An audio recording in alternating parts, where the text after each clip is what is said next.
Good morning, everyone. It is so good to be with all of you today.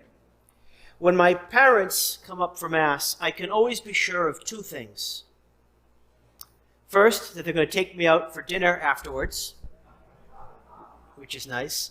And then second, after they put the drinks on the table, my father is going to offer a sort of post-game commentary on the Mass. One time this happened where they put the drinks down, and then my father says, "Gerald, that was a good Mass." And then he pauses and he says, But I'm not sure the people got their money's worth." "What do you mean, Dad?" "It was a good Mass." And he said, "Well, you didn't go the full hour." I think he's the only person to ever complain that a Mass was too short. I hope you feel like you get your money's worth each week. Anyhow, there is one thing that I would like each of you to take advantage of to ensure that you get your money's worth. And that is small groups. Actually, small groups is about so much more than getting your money's worth. Small groups are about going deeper and getting better at faith in life. Lent starts in less than 2 weeks. A week and a half away is Ash Wednesday. And I want to invite you to join me in participating in a small group for the 5 weeks of Lent. If you do, I assure you that you will be a better husband or wife, spouse, parent or child, brother or sister, friend, co-worker, and disciple when we get to Easter.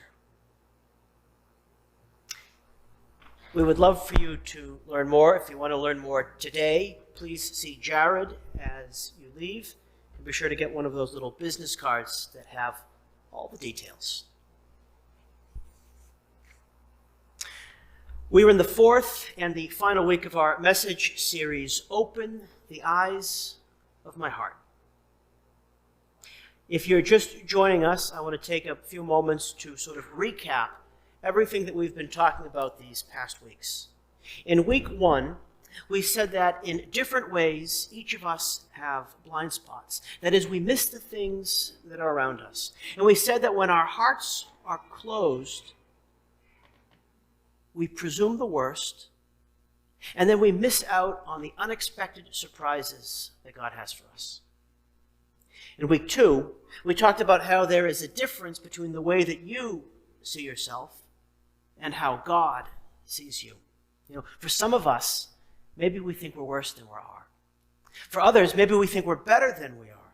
But to God, none of that matters. What matters is that he sees us as having potential as a beloved child worth all of the blood that Jesus shed on the cross. Last week, we talked about how we should see others. And that is with faith, as God sees them. Today, we're going to talk about a question that maybe we should have answered from the outset. The question is this: why is it hard to open the eyes of your heart? Why is it hard to open the eyes of your heart? The answer is actually pretty easy to comprehend, but it's actually hard or difficult to do. And here's the answer. Because you gotta do it for yourself.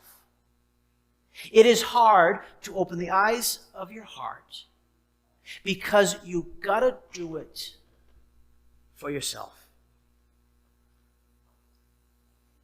You can't outsource opening the eyes of your heart. I was talking to someone once, and they said to me, we were talking about faith. So I said, they said, we don't practice our faith too much because we have a grandmother who is very devout, and we like to think that she takes care of the faith for all of us.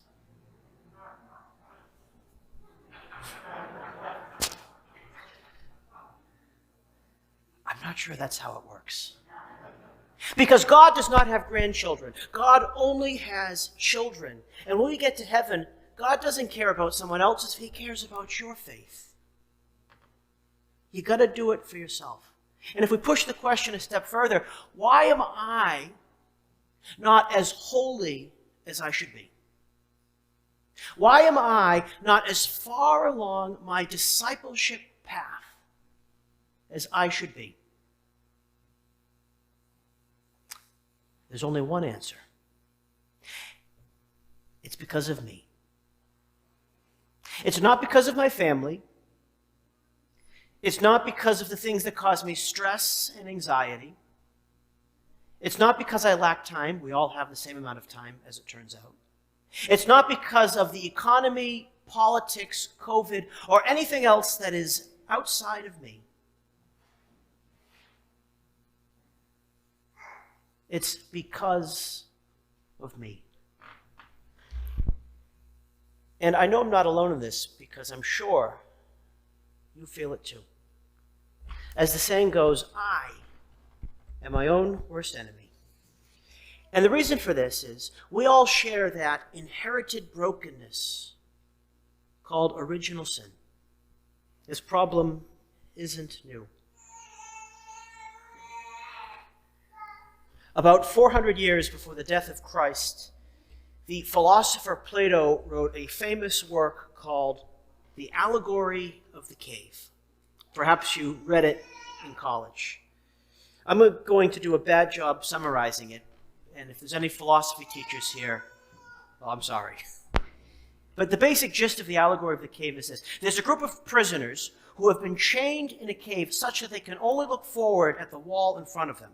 Now, behind them, what they can't see is a fire and these things that are creating shadows that are then sort of projected onto the wall, which is all they can look at.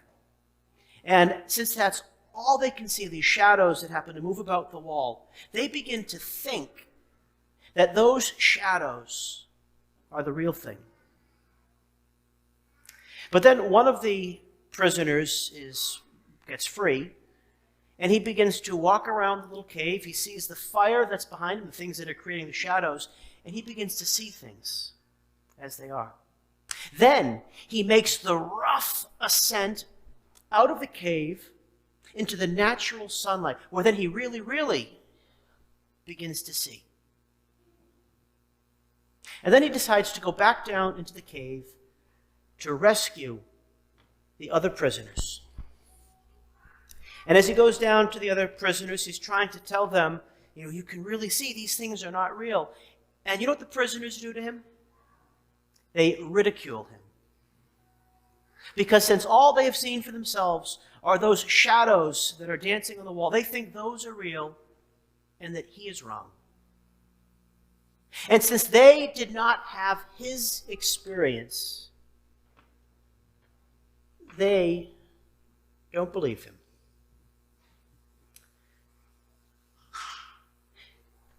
Until they experience for themselves what that other prisoner had experienced, they're not going to change.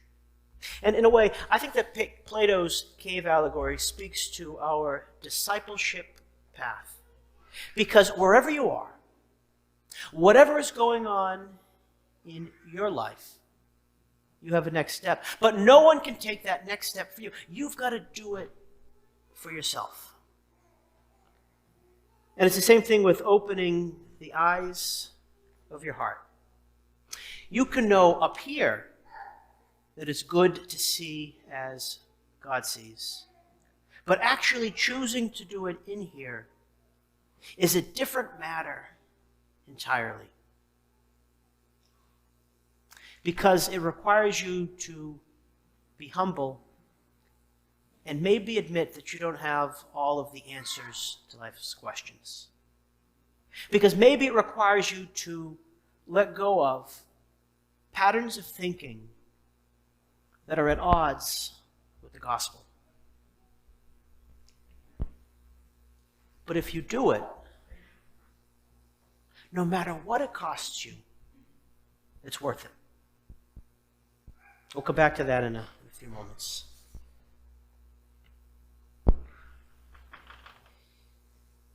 In our gospel today, Jesus is continuing his Sermon on the Plain that we heard the beginning of last week. Now, last week, Jesus was speaking just to his disciples, but today he sort of turns his voice to talk to the entire crowd who's present. He begins, "To you who hear, I say, love your enemies. Do good to those who hate you. Bless those who curse you.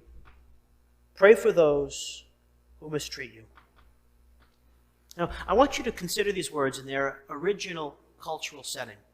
So the people to whom Jesus was speaking, the crowd was made of both Jews and non-Jews.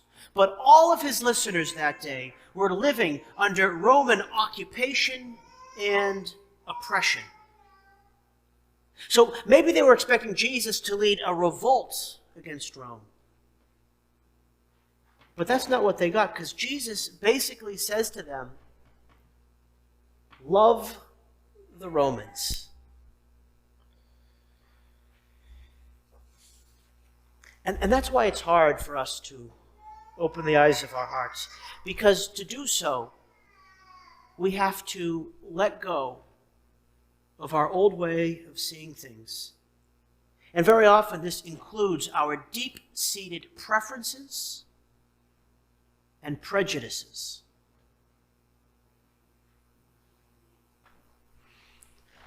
Everything that Jesus teaches in today's gospel are things that you have to do for yourself. You can't have someone else love your enemies. You can't say to your wife, love my enemies for me. That's not how it works. And to make this more specific, Jesus added 3 other commands about what it means to love our enemies. He says, do good to them, bless them, pray for them. And then he sums all of this up in the golden rule. Do to others as you would have them do to you. The golden rule. And Jesus lives this perfectly, even on the cross. He forgives, he prays, he blesses.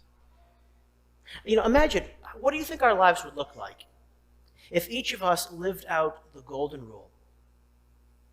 Do you think we would be treated better or worse?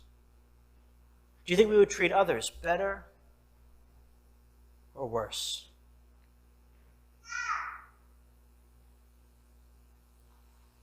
A few moments ago, I said that it was worth whatever it costs you to open the eyes of your heart. Why?